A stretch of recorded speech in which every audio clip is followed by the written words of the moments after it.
আমার বাচ্চারা বিরিয়ানি খুব পছন্দ করে, সবসময় বিরিয়ানি রান্না করি আর সেই রেসিপি আপনাদের সাথে শেয়ার করি। কিন্তু বাচ্চারা এবার বায়না ধরেছে তেহারি খাবে, আর তেহারি বিরিয়ানি এই দুইটার ভিতরে পার্থক্য কি আসলে আমি জানি না। পার্থক্যটা যদি আপনারা কেউ জানেন তাহলে অবশ্যই কমেন্টে জানাবেন।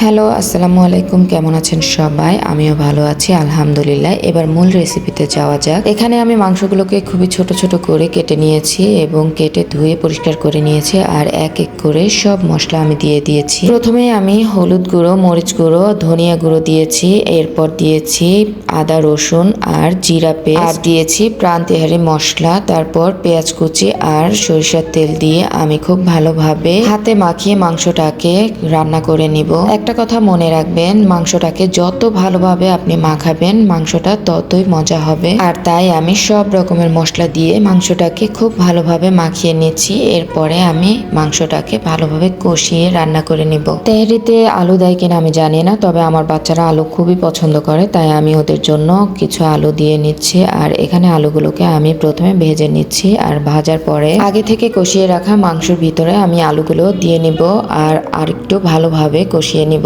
দেখেন এখানে মাংসের কালারটা কতটা সুন্দর এসেছে, আর এই পর্যায়ে আমি আলুগুলো দিয়ে খুব ভালোভাবে কষিয়ে নিব। এখানে কোনো পানি দেওয়ার প্রয়োজন নেই, যেহেতু আলুগুলো আগে থেকে ভেজে নিয়েছি, তাই পানি দিতে হবে না।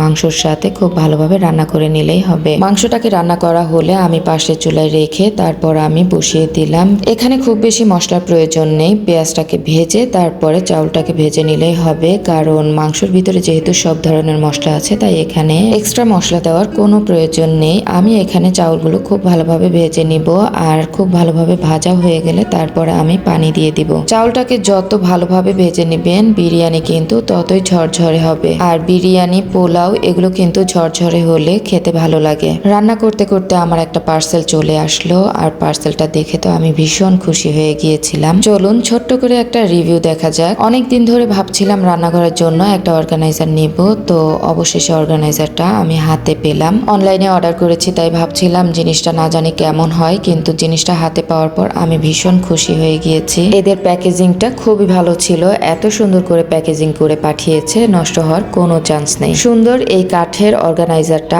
আপনারা পেয়ে যাবেন গৃহনিবাস বিজনেস পেজ থেকে। সম্পূর্ণ মেহগনি কাঠের তৈরি চমৎকার এই 2 লেয়ার অর্গানাইজারে আপনার প্রয়োজনীয় সমস্ত কিছু গুছিয়ে রাখতে পারবেন। 2 লেয়ার অর্গানাইজারটির উচ্চতা 18 ইঞ্চি, চওড়া 18 ইঞ্চি, গভীরতা 10 ইঞ্চি, সম্পূর্ণ কাঠ বার্নিশ। এদের পেজ আমি স্ক্রিনে দিয়ে দিচ্ছি আর ডেসক্রিপশন বক্সে দিয়ে দিব, আপনারা চাইলে চেক আউট করে নিতে পারেন। আমার পার্সেলটা আনবক্স করা শেষ, এবার আমি রান্নায় ফিরি। এবার এই যে ভেজে রাখা চাউলের ভিতরে আমি গরম পানি দিয়ে দিলাম। অবশ্যই ফুটন্ত গরম পানি দিবেন, তাহলে রান্নাটা খুব ভালো হবে। গরম পানি দেওয়ার পর আমি কিছুক্ষণ নাড়াচাড়া করে দিব, আর এই পর্যায়ে আমি দিয়ে দিব পরিমাণ মতো তেহারির মশলা। আর তেহারির মশলা দেওয়ার পরে কিছুক্ষণ নাড়াচাড়া করব, তারপর আমি মাংসগুলোকে মিশিয়ে নিব।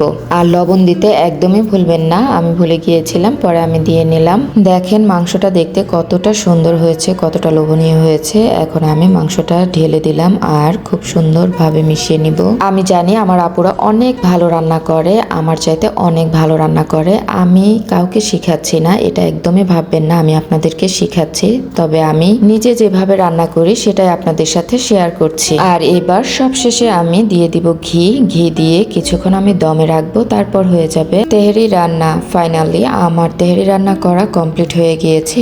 এবার গরম গরম পরিবেশনার পালা। এতক্ষণ ধরে আমার এই ভিডিওটা যারা দেখেছেন তাদেরকে অসংখ্য ধন্যবাদ। ভিডিওটা যদি ভালো লাগে তাহলে অবশ্যই লাইক, কমেন্ট করতে আর শেয়ার করতে ভুলবেন না। আল্লাহ হাফেজ।